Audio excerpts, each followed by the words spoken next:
Ladies and gentlemen, welcome to the China update for 2010.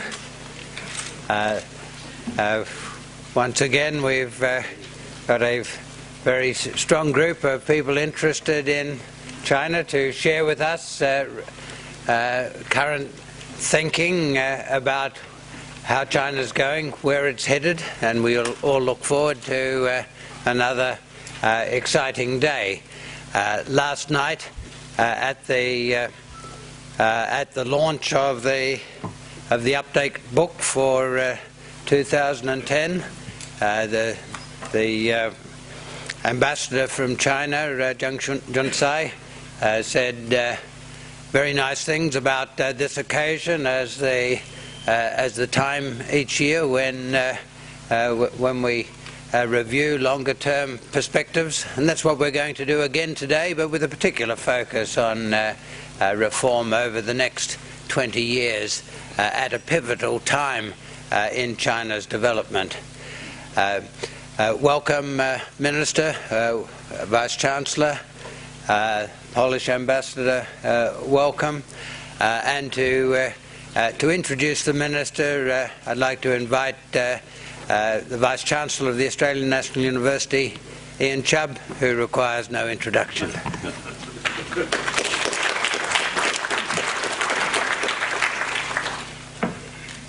Thanks, Ross. Minister, distinguished guests, colleagues from the ANU and from elsewhere in the academic world, ladies and gentlemen, I'd like to welcome you to the ANU China Update 2010.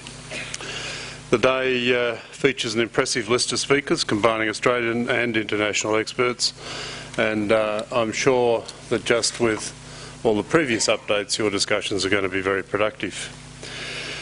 Now, all of us know, certainly all of us in Australia know, a bit about China and its growing role and influence in the world. And we know that it's of real and tangible importance to Australia and to Australians in particular, but not only. And the rest of the world, of course, is closely interested in China and what's happening there. For us at ANU, it's important in a particular way, in a particular symbolic way.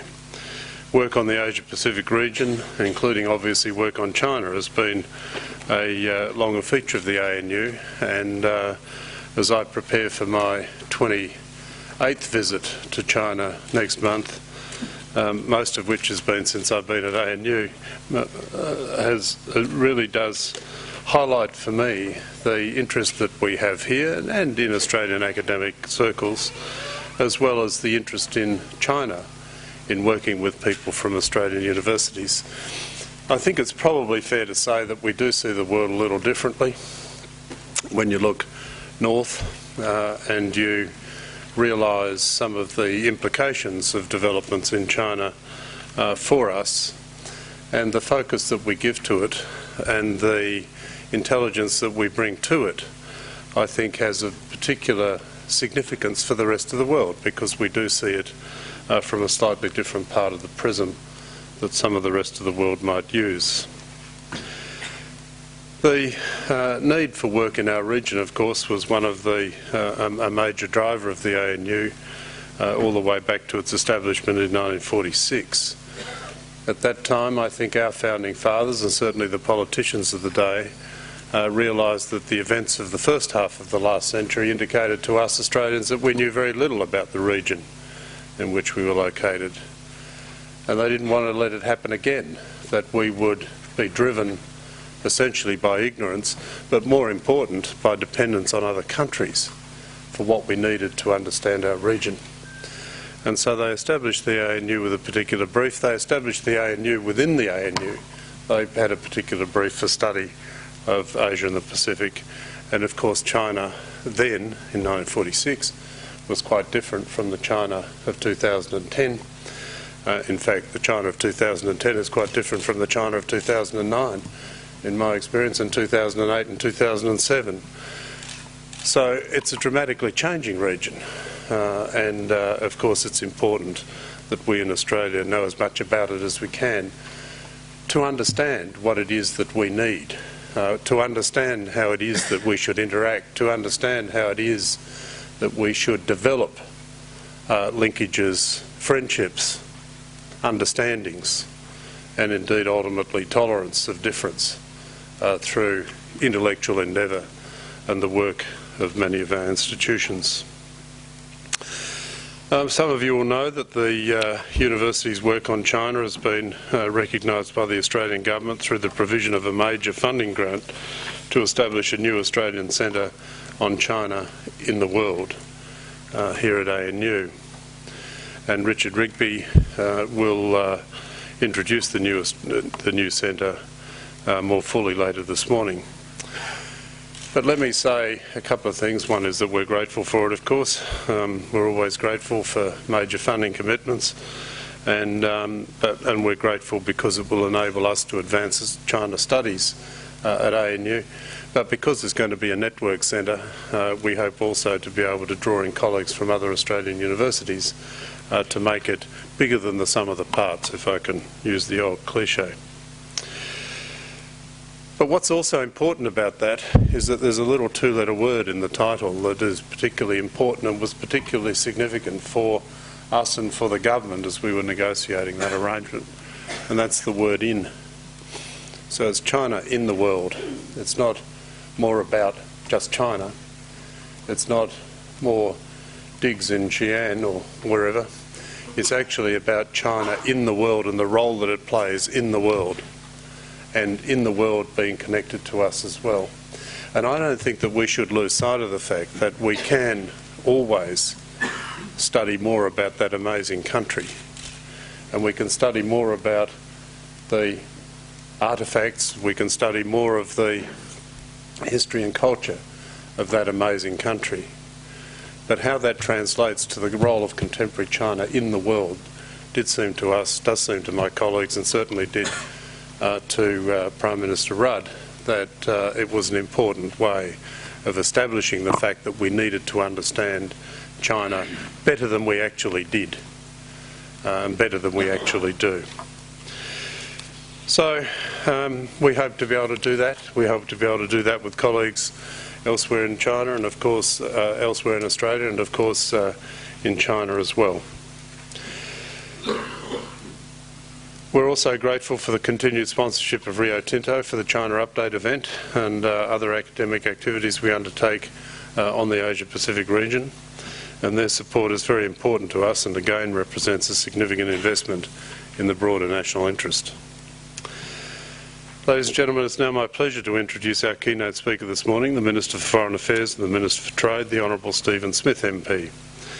Stephen was sworn in as both Minister for Foreign Affairs and Trade just last month, on the 28th of June 2010, after certain events happened in this country. And prior to that, as Minister for Foreign Affairs on the 3rd of December in 2007, shortly after the Labor Party won the election in November of that year. Before entering Parliament, Stephen was a barrister and solicitor by profession, and he holds degrees from the University of Western Australia and London University. He has been the federal member for Perth since March 1993, and during 1996 and 1997 he served as a member of the Parliamentary Joint Standing Committee on Foreign Affairs, Defence and Trade. Prior to the election of the Labor government in 2007, Stephen held a range of shadow ministerial positions, including Shadow Minister for Trade, Shadow Minister for Resources and Energy, Shadow Minister for Communications, Shadow Minister for Immigration and Shadow Minister for Education and Training. In the last shadow portfolio, he and I got to know each other, and I know of his dedication and commitment to understanding in depth the portfolio for which he had, in those days, shadow responsibility. He has, I believe, served us well as a country, served us with distinction as Foreign Minister, and now as Foreign Minister in Trade, I'm sure he will continue to serve with that distinction. So it's my pleasure to invite him to address us this morning on the Australia-China relationship. Stephen.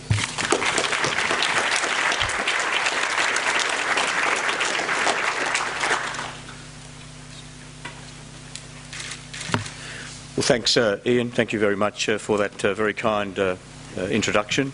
And in accordance with the finest traditions, I turned up again at the ANU. It's, I think, my second speech on formal speech on China. I last gave one before the arrival of Vice Premier Lee at Richard's invitation. But I came to wish you well in your retirement. But I now discover, of course, that it's a lengthy retirement of some 12 months or so.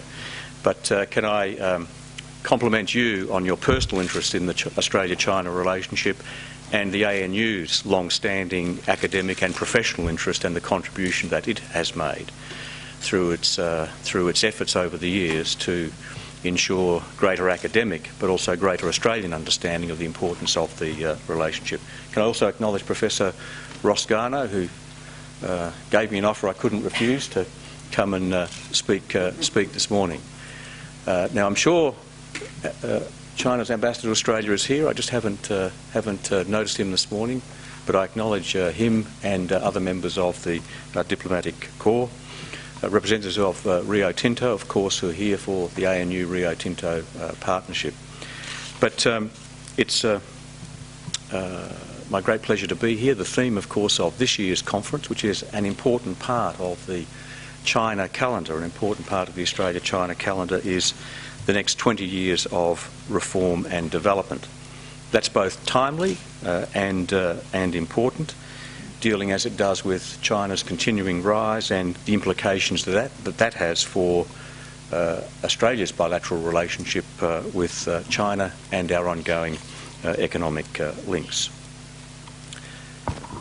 A defining change in the world order is taking place as power, wealth and strategic influence shifts to our region, the Asia-Pacific.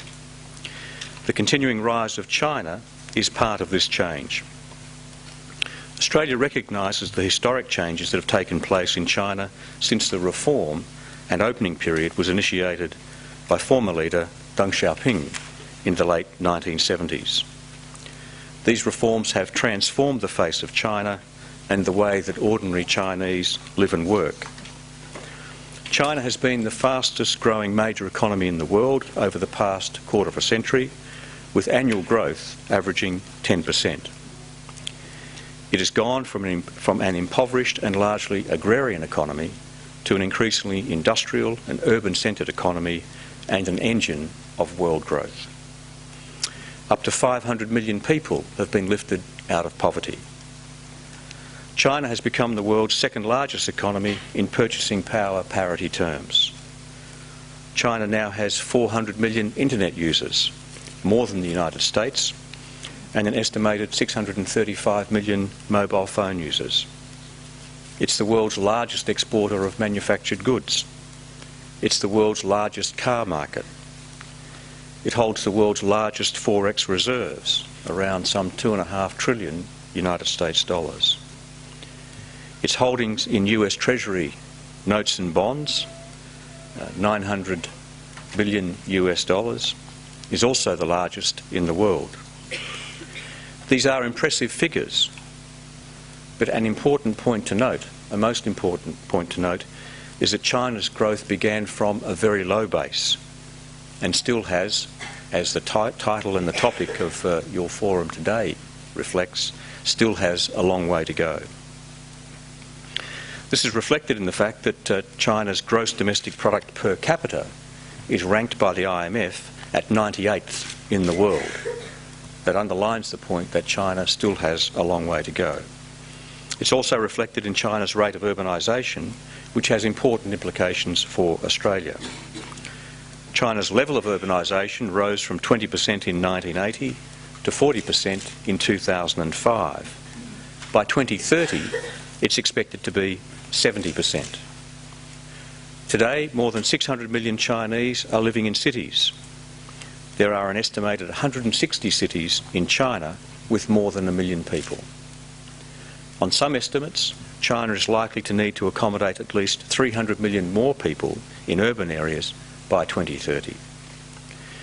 This will require large inputs of energy resources, iron ore and other raw materials, as well as environmentally sustainable design and construction services, all of which Australian industry and Australian companies are very well placed to supply. While its economy has been transformed through 3 decades of policy reforms, China's basic political structure, a centralised state under the leadership of the Chinese Communist Party, remains largely unaltered. Australia welcomes the fact that ordinary people in China, particularly those in cities, enjoy vastly greater opportunities and choices than those faced by their parents 30 or 40 years ago. At the same time, we've expressed our concerns about media and religious freedoms and the operation of the Chinese legal system. There are other strategically important facts to consider. In 2007, China surpassed the United States to become the world's largest emitter of greenhouse gases. China is a nuclear weapons state and maintains the world's largest standing military with advancing and advanced capabilities, including ballistic missiles. China's domestic defence industry is an emerging player in the international arms marketplace. These strategic realities bring with them responsibilities, including the need for greater openness and transparency in relation to capabilities and strategic doctrine. China is now a significant and growing aid donor, as well as a significant and growing investor in continents and places as diverse as Africa, Central Asia, and of particular interest to Australia, the Pacific. China is a permanent member of the United Nations Security Council and participates actively in international organisations and regional bodies that matter very much, indeed matter most to Australia, including, for example, the World Trade Organisation, the WTO, the G20, APEC, and the ASEAN-related institutions. All of these developments mean that China is now a major stakeholder in and substantial contributor to the current global order. The current global order, an international rules-based system, has helped raise the living standards of Chinese people in coastal and inland provinces. The opening of China's economy has resulted in the largest single movement of people out of poverty in human history. This has important implications and consequences into the future for China's engagement with the world. As a trading nation, China has a vested interest in the security of vital international sea lines of transport and communication, and in the stability of world markets and in open international trade. As a trading nation, China is interested in working with Australia to secure the conclusion of the WTO Doha round. China is a global trade and economic power. That is also why Australia welcomes China's active participation in the G20, responding to the global economic and financial crisis. As a country committed to maintaining regional security, Australia believes China has a special role to play in ending the standoff over North Korea's nuclear weapons program. It has a special role to play in encouraging North Korea to engage constructively with its neighbours. Australia condemned the recent sinking of the South Korean vessel, the Cheonan, by North Korea. This attack threatened peace and stability on the Korean Peninsula. Australia welcomed the United Nations Security Council support for the presidential statement last week, condemning the attack. The Security Council, including China, has sent a clear message that such acts cannot be tolerated. Australia's interests are, of course, directly affected by China's relations with other major powers, notably the United States, Japan, and India. Australia welcomes the positive trajectory of these important bilateral relationships. It's also appropriate that China, as the world's largest greenhouse gas emitter and a country vulnerable to the impacts of global warming, takes on a greater leadership role on climate change. Australia understands the priority that China places on its own domestic economic growth. We also acknowledge the challenges that lie ahead for China's development, including managing environmental and population pressures, as well as other areas of interest to the Australian community, such as strengthening the rule of law and protection of human rights. As China's economy continues to grow, so too, of course, will China's strategic influence. This has important implications for and consequences for the Australia-China bilateral relationship. Our bilateral relationship is defined in part by our shared foreign policy interests in supporting stability and prosperity in our own region, the Asia-Pacific, and in addressing global challenges. In the 21st century, the century of the Asia-Pacific, the security and economic challenges demand coordinated regional and global action. In that context, it's hard to think of a single international issue of importance. Indeed, an international issue of importance to Australia, where China is not a key player on the world stage. As a consequence, it is in Australia and China's national interests to strengthen our practical cooperation in a wide range of areas. Our dialogue has expanded in recent years in priority areas of regional security, trade, climate change, environmental protection and development assistance. In February 2008, here in Canberra, I hosted the inaugural ministerial level strategic dialogue with my counterpart, Chinese Foreign Minister Yang. Last year in Beijing, Foreign Minister Yang and I conducted the second strategic dialogue between Australia and China. That reflects the fact that our relationship is, by any measure, a comprehensive relationship that continues to grow both in its prominence and in its complexity. It's been underpinned for more than 3 decades by Australia's early diplomatic recognition of the People's Republic of China by the Whitlam government in 1972, at a time when it wasn't necessarily fashionable to do so. Of course, at that time, Professor Garnaut thought it was fashionable and was the correct and right thing to do. And it has held us in good stead over that period, a policy decision adhered to and respected by all successive Australian governments. The recognition came, of course, as well with the adoption of Australia's One China policy, also an enduring bipartisan feature of Australian foreign and public policy. At a political level, our relationship is underpinned by frequent high-level visits in both directions. Over the past year, Australia has welcomed visits by senior Chinese leaders, including Vice President Li and most recently Vice Premier Li and most recently Vice President Xi. General Guo, China's most senior uniformed military officer, visited Australia this year for ministerial level discussions in the defence area. Our approach also seeks to build on complementary efforts by state and territory governments, the business sector, educational and research institutes, non-government organisations, community groups and the general public. While Australia and China are firmly committed to a productive and mutually beneficial relationship, we also recognise that we both have different histories, we both have different societies, we both have different systems, as well as, from time to time, some differences of view. It is inevitable, as is the case in any good friendship or partnership, that there will be tensions and difficulties from time to time. The challenge is in managing the relationship for the long term when our interests, values or concerns pull in contrary directions. We do so through frank exchange and dialogue, but importantly with mutual respect. Australia is clear-eyed, not starry-eyed, in our assessment of China and our approach to our bilateral relationship.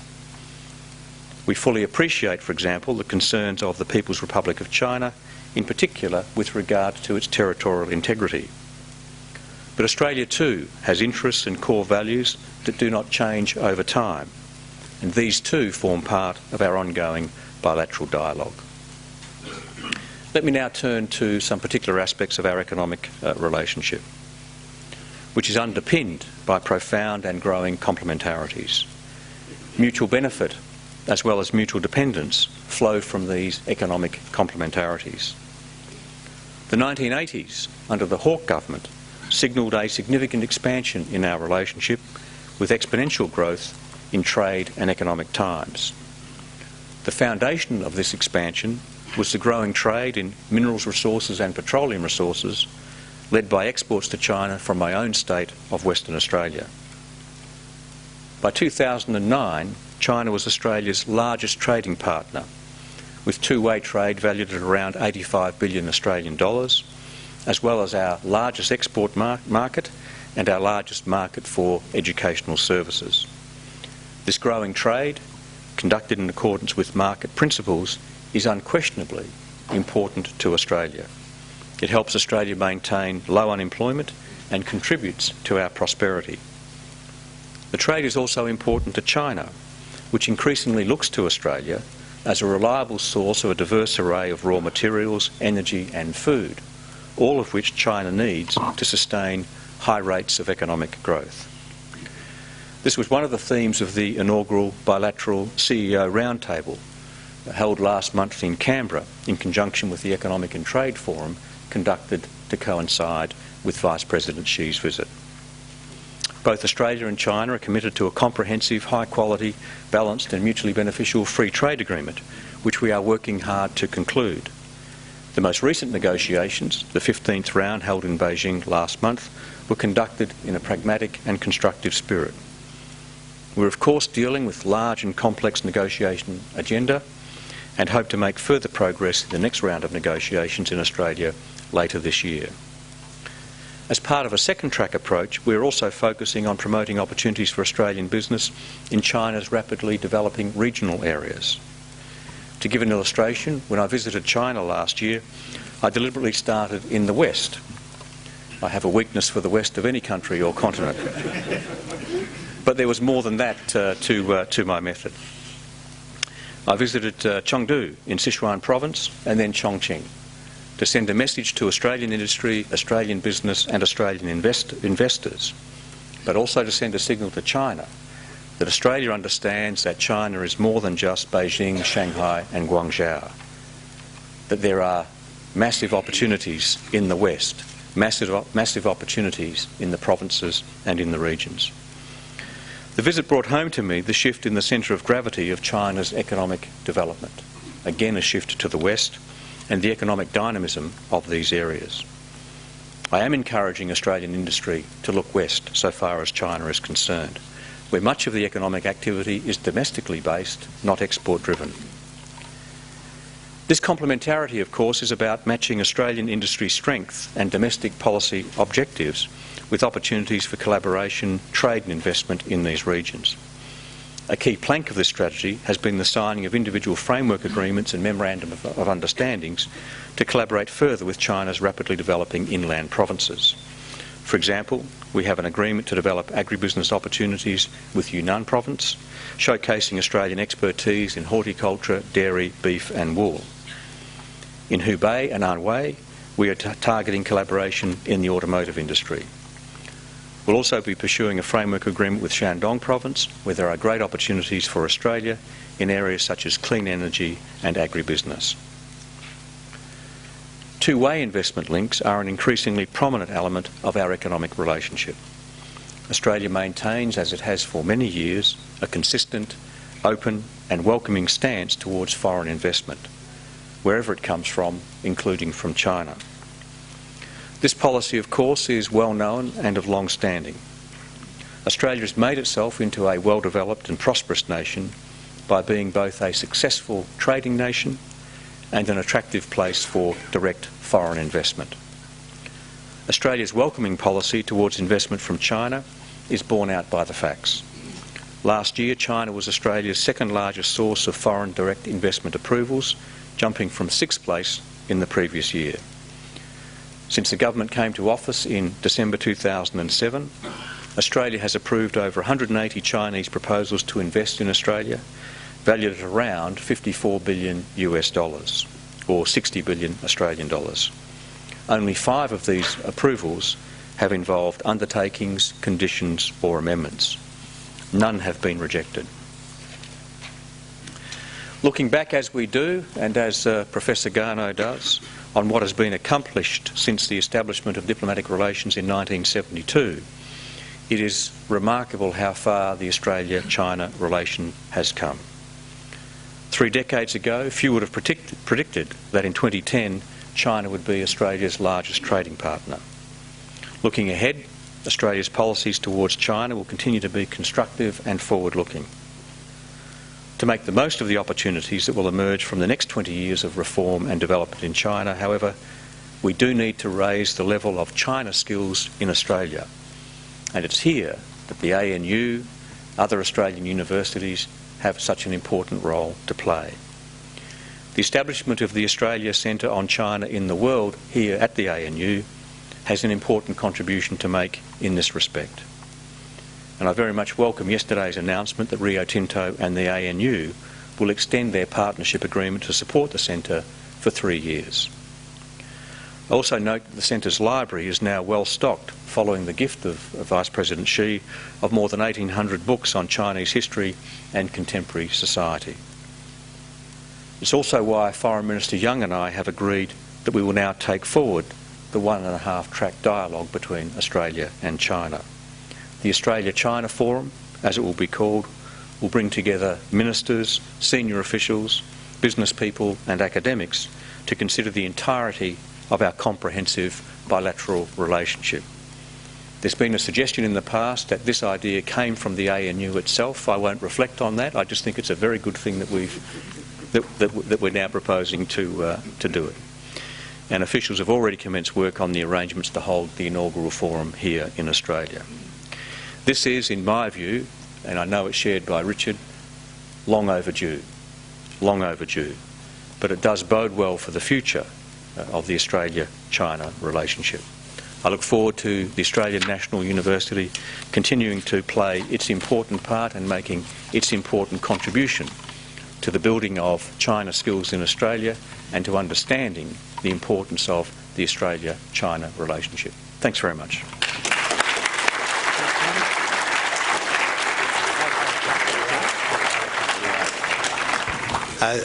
Thanks, Minister. Very good to have that Western perspective. And if I can share a bit of parochialism for a moment, during the whole of China's reform period, up until a couple of years ago, up until Jeff Rigby, only West Australians were ambassadors to China. Here. But thanks for your continuing. Ross may be suggesting something for the future, I'm not sure. And great to have your continued interest in our work here, Minister, and look forward to continuing to work with you. Thanks very much, Ross. I'm sorry I do have to flee, but I've got a plane to catch to one of our other very important neighbours and friends, Indonesia. So please enjoy the day. Please make sure that your deliberations and discussions are productive. As I've said on more than one occasion, I'm from the Commonwealth. All gratuitous advice gratefully accepted. Thanks very much. Let's continue moving forward, as we say these days in Australia. I'd now like to welcome Richard Rigby to expand on some of the things that the Minister introduced, the new ANU Centre on China in the World.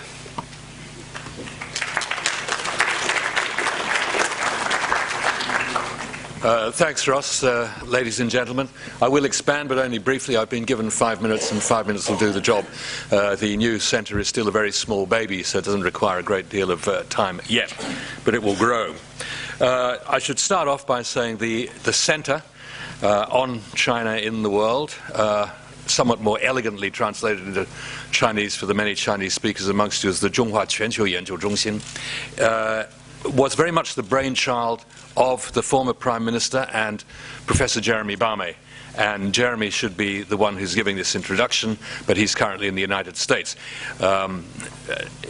doing a Manchu course of all things, but also having some quite serious discussions with people in Washington, New York and elsewhere on the way in which the work that we plan to do in the centre can tie in with work being undertaken in the US. Australian Centre on China in the World. It's supposed to and will enhance the ANU's already, he said modestly, not inconsiderable capacities regarding China, to create an integrated world-leading institution for Chinese studies and an understanding of China on a global scale. And that's again where the name comes in. The Center for China, on China, in the world. Not China and the world, as if we have the world and then there's China, you know, China contra mundum or something like this. There's China in the world, in our world, an increasingly important part of the world in which we're all engaging.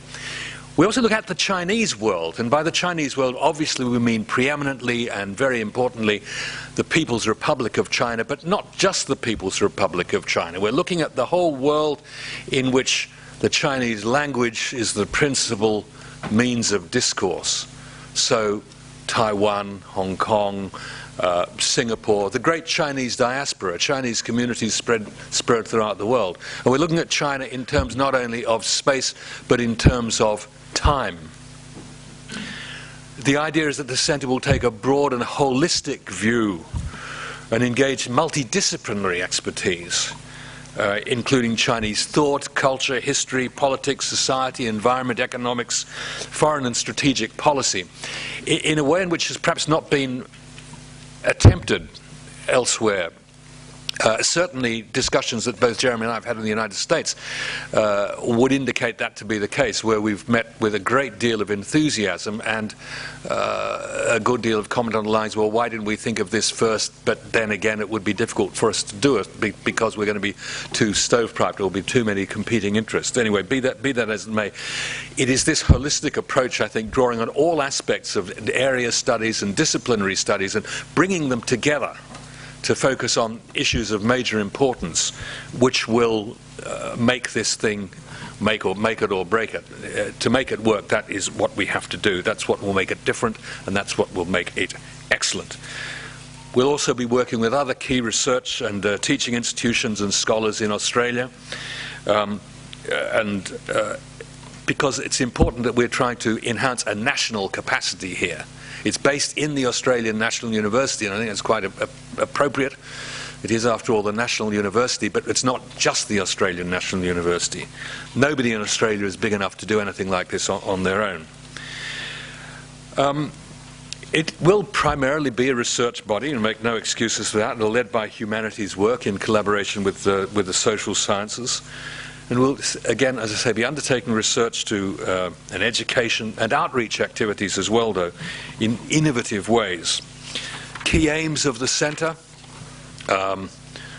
first of all, as I said, to enhance innovative research and training on China, to enhance Australian understanding of China in the global context, and to substantially increase the profile of China-related work in Australia and internationally.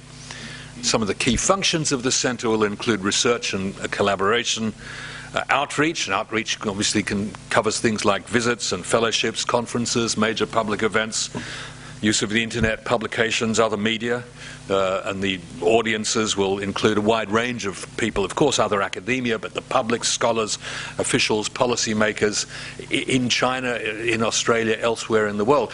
Of course, and when I say that we want to work with other universities on Australia, we're also, and one of the reasons why Jeremy's in the States at the moment, we also very much want to work with the best people in other countries, China of course again preeminently, but also in other countries where there is a good expertise on China, in Japan, in Singapore, in the United States I've already mentioned, in the UK, some of the European countries. So it is, in that sense, aims to be global as well. We want to work on academic capacity development, supervising youth. Youth is really important, especially for some of us who realise that it's a quality which is beginning to escape us. As the chairman would have said, you know, raising revolutionary successors, people who can carry on this work is absolutely fundamental to what we're trying to do too. And in that capacity then training as well. In terms of governance, the Centre will formally come under the College of Asia Pacific and the ANU. We'll have an advisory committee, an advisory board from outside the university and a management committee. On the crucial question of funding, yes, former Prime Minister and his government have been very generous. They've given us $35 million plus another $18 million for a building. And I'm very pleased to be able to say that we've secured the services of an outstanding international architect based in Beijing who's agreed to take on the project. That $35 million, though, that should do to run us for maybe 7 or 8 years if we watch our pennies, if we're going to try to do the sort of things on the scale that we want to do. We expect, he said confidently, to match that $35 million with funding from other sources. And if we're able to do that, then that would make this a self-sustaining enterprise. And that is really what it has to be. And in fact, one of the jobs that the Direct has to do when he gets back from the States is appoint a fundraising, a professional fundraiser.